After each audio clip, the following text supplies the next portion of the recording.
will they save us the sanctimony, stop killing clean energy projects, and cancel their failed and now selectively applied carbon tax. Whoa.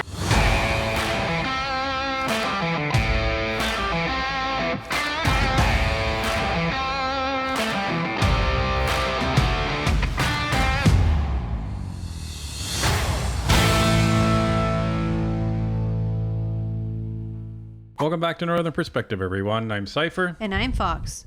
We continue where we left off on our last video for question period because there was just too much to fit into one video with conservative heavyweights still on deck. Well, let's get into it. The honourable member from Thornhill. After 8 years of this Liberal government, the Prime Minister's own Environment Commissioner confirmed that he will not meet his targets. He missed 88% of it. Worse, they missed targets in 7 out of the 8 years they have been in power, and the only year they hit the targets is when the economy was shut down for COVID. Still, they insist on punishing Canadians with their carbon tax chaos. So why are these Liberals burying their head in the sand and pretending like the carbon tax is working when Canadians know it isn't? Well, the reason for that is because the carbon tax is all they have left. The environment is all they have left. So they're going to gaslight until the cows come home or until there's another election. The Honourable Minister for the Environment and Climate Change. Thank you, Mr. Speaker. I would invite my colleague to actually watch the proceedings from the Environment Committee this morning, where the Commissioner to the Environment and Climate Change said that not only carbon pricing is working, but it's responsible for 30% of the emissions we've seen in Canada since we've took office, Mr. Speaker. Nothing that would have happened under the Conservative Party. They had no plan to fight climate change. They had no plan to develop the economy. They had no plan for renewable energy, for clean electricity, for electrification of transportation. That's why Canada is so far lagging behind other countries. We're playing catch up, Mr. Speaker, but thanks to all of our efforts, we're getting there. No thanks to the Conservative Party. Hear, hear. You guys have been in office for 8 years and you are still blaming the guy before you? Come on. Yeah, like it's beyond absurd at this point. You guys have been in office for 8 years. Almost 9. You're done. Could you imagine being in any other job for 8 years and still blaming the guy before you? I can't imagine being in a job for 1 year and blaming the guy before me. And even if the guy before you did something stupid, you would take ownership and you would fix it. Well, one would think, unless you're a Liberal minister, because all these guys know how to do is rob the taxpayers blind and then pass the buck on to somebody else and blame somebody else. The other comment that I love that Jibo said is that the Conservatives under Stephen Harper were not developing the economy. Really? Harper got us through the 2008 housing crash, and we came out relatively unscathed, especially compared to the United States. Yeah, and we were actually doing pretty good. The economy was on its way up, and that's where Stephen Harper put the brakes on government spending and allowed the economy to start gaining some traction. That way he could balance the growth of the economy versus interest rates versus the actual debt of the government. The last budget that the Harper Conservatives tabled was balanced. In 2015, it was balanced. And the Liberals came in, took over, and screwed everything up. Yep. So, there you go. Developing the economy, they were. What did you guys do? You came in and killed the economy. Well, we're in a recession. The Liberals just won't admit that we're in a recession. No, because they keep talking, but look at our unemployment rate. It's so low. Yeah, the unemployment rate is so low because seniors have actually had to get back into the workforce because they can't afford to live. Well, and do you know how many moms I see on my local mom group that are saying, I need a part-time job, after hours when my husband's home and can watch the kids. I need to take on a second job in addition to my full-time job. Like, that's how bad things are in this country right now. Well, look at us. This is technically our second job. Because we needed to find funds to pay for our son's therapy. And, we're not the only ones out there. Virtually every single one of our viewers, you're in the same boat. We see it in the comments. And it's not right. And this Liberal government would just continue moseying on saying, oh, the economy is doing amazing.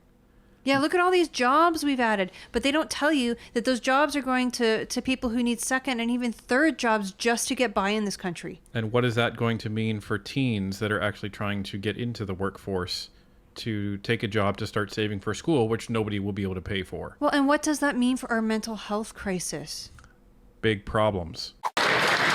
The honourable member from Thornhill. Speaker, nobody believes them anymore. They lean on a tax that punishes Canadians that won't meet their own targets. They say no to carbon capture and storage. The Environment Minister himself opposes nuclear. They've delayed approvals to 25 years to mine the minerals we need to get cleaner power. They are tax collectors in 58th place out of 63 countries on climate change. Will they save us the sanctimony, stop killing clean energy projects, and cancel their failed and now selectively applied carbon tax?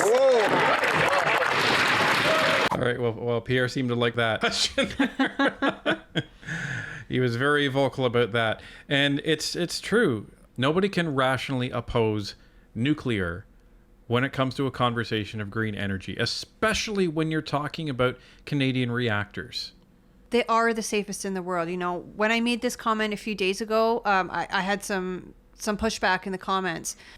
Not only is nuclear energy cleaner than hydropower, wind, and solar, it's also safer than wind and hydropower. And that includes the deaths accounted for in Chernobyl and Fukushima. The only problem with nuclear is it's got a PR problem. You know, when people think of diagnostic imaging and what's the best scan that you can get, MRI automatically comes to mind. Many people don't realize that's nuclear medicine. That's why when you go to the hospital for one, you go to the nuclear medicine department. Another problem people often cite with nuclear is the waste. CANDU reactors are able to use the waste that other nuclear reactors leave behind. So they're able to extract further energy out of what would be considered waste by a normal or a regular plant. In 50 years in Canada, there's approximately 3.2 million fuel rods that have been spent. One fuel rod can power one home for 100 years. So the waste really is minuscule compared to what you're getting. So nuclear really does have a PR problem, and I hope that the Conservative government is able to help turn that around, because nuclear really is the way of the future. Minister for Natural Resources and Energy. As I've said before in this House, people may be entitled to their opinions, but they're not entitled to their own facts. The Commissioner this morning actually said that it is effective and it is working, and so do all of the academic. I don't know where you get your this person gets her facts, but at the end of the day, the facts are the facts are the facts. The fact is these folks don't have a plan for climate change, but they also don't have a plan for the economy. In fact, right now in committee, in Natural Resources Committee, they are blocking moving forward with Bill C-49, which is about enabling the development of an offshore wind and hydrogen program in Atlantic Canada, something supported by the Conservative Premier of Nova Scotia and the province of Newfoundland and Labrador. It is bizarre, Mr. Speaker. Did he just try to refer to Melissa as this woman? He sure did. What the hell? Isn't that something that, you know, the left would come back at the Conservatives for doing? Isn't that something they would say is, you know, rhymes with plosogynistic? Like, but even if it wasn't, like, even if he was addressing another man and said this man, you know, that's still disrespectful in the House, especially when, you know, their speaker's going on about decorum. Yeah, because he's talking down to her. Like, this person, like, all he had to say is, I don't know where she gets her facts. I don't know where this member gets her facts. And you know what? Maybe don't even say it in the first place, because there you go. Everything that she said, she's quoting. She's talking about facts. So, you know, and sorry, but Jibo even kind of admitted to it when he said, well, we're only doing as bad as we are because the Conservatives. Okay, so he's acknowledging that Canada is 58th out of 63 countries when it comes to the climate action plan, which has basically been, here's a carbon tax. Like, that's been the epitome of the Liberal spearhead on quote unquote climate change. Well, they let that project in Nova Scotia go with the tidal energy. Right. Like, and they're so focused on renewables. Why didn't you greenlight that? And now you're coming back and blaming Conservatives for quote unquote blocking projects. Hello? You and the NDP can push this through. The Conservatives can delay it because they're not providing unanimous consent, but that's about it. But they're delaying it because they're saying build nuclear power plants. You don't have to build big Pickering plants like in like the Darlington one. You can build small ones. And that's what they're talking about. It's just ridiculous. The honourable member from Brantford Brant. Mr. Speaker, after 8 years of this Prime Minister, Liberal insiders, officials and members behave like the law doesn't apply to them. They mislead committee, they threaten co-workers and funnel taxpayer money through ghost contractors and even through their own companies. $54 million on the ArriveCAN app is only the tip of the iceberg. Now the RCMP are investigating corruption with this NDP Liberal government. This Prime Minister is not worth the cost. Canadians have had enough of this blatant misuse of taxpayer monies. Is it finally enough for this Prime Minister?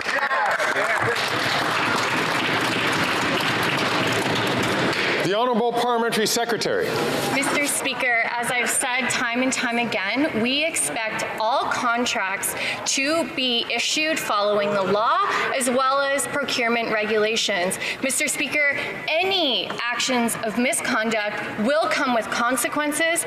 We look forward to the report and the investigations that are ongoing. But Mr. Speaker, once again, our expectations are that contracts are fulfilled and issued following the law. So your response to all of that is that, well, we expect contracts to be following the law. The problem is the contracts are following your policy, and your policy enables this crap. Yeah, there's absolutely nothing stopping Coradix, Dalian, GC Strategies, and everybody else from doing what they did. Like, there is no law, there's nothing in the policies that says they cannot subcontract and subcontract and subcontract and pick up taxpayer money along the way.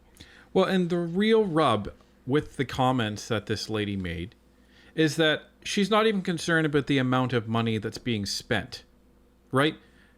$54 million for an app is outrageous.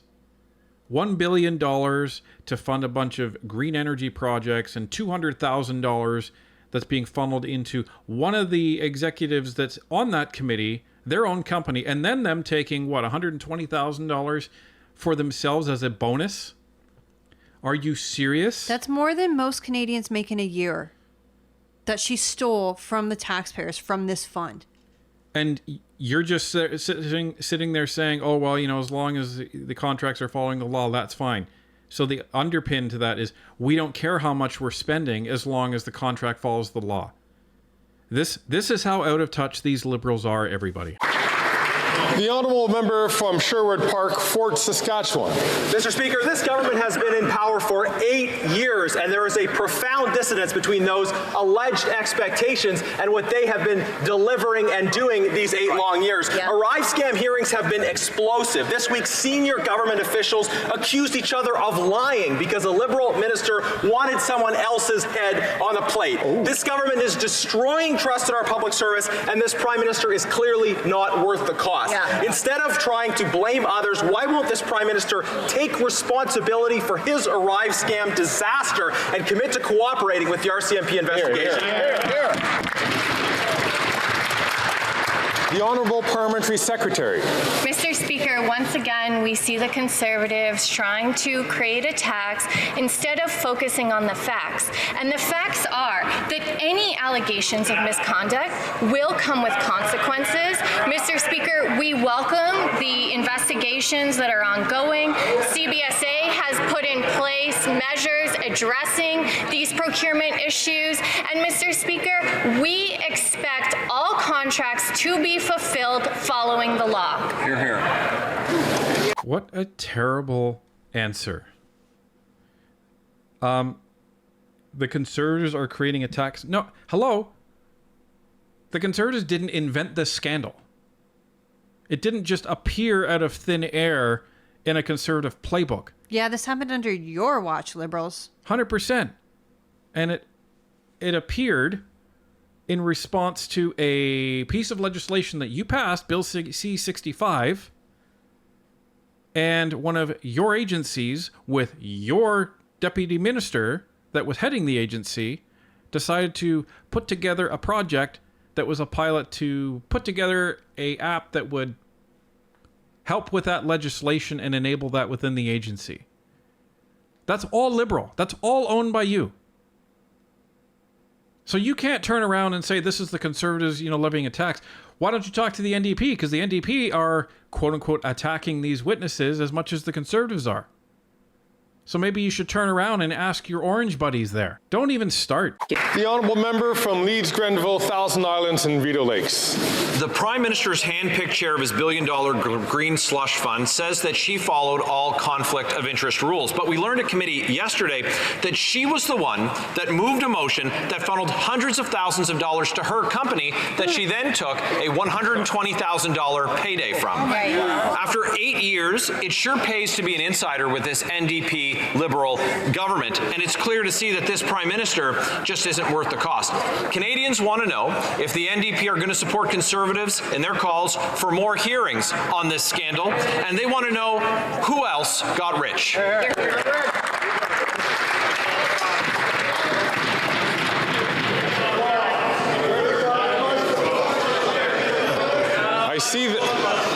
I see the minister rising on this question, which was directed to which was directed to another party in this House. But I see the minister rising on the House. The minister. I don't see the minister rising to answer this question, which is directed to the fourth party in this House. It's not procedure for one opposition party to ask another opposition party a question during question period. The whole purpose of question period is for the opposition parties to ask questions of the government, not each other. Yeah, so in this case, that can't happen. And the Liberals use this occasion as an excuse not to actually rise and address the question by Michael Barrett. The honourable member from Leeds, Grenville, Thousand Islands, Rideau Lakes. Not surprising that they won't get up to tell us who got rich. The question is obviously for the minister, and if he's too afraid to tell Canadians which of their insiders are getting paid, we learned yesterday from the hand-picked chair that she got $120,000 after moving a motion to get $200,000 paid directly to her company. Millions of taxpayer dollars are being funneled to ineligible companies through corruption and conflicts of interest at this very minute. This minister's officials said that heads would roll, people would be fired, they lost confidence in the board. They found out it was a political problem, decided they wouldn't fire anyone. The Auditor General is investigating, so should Parliament. We want to know who got rich.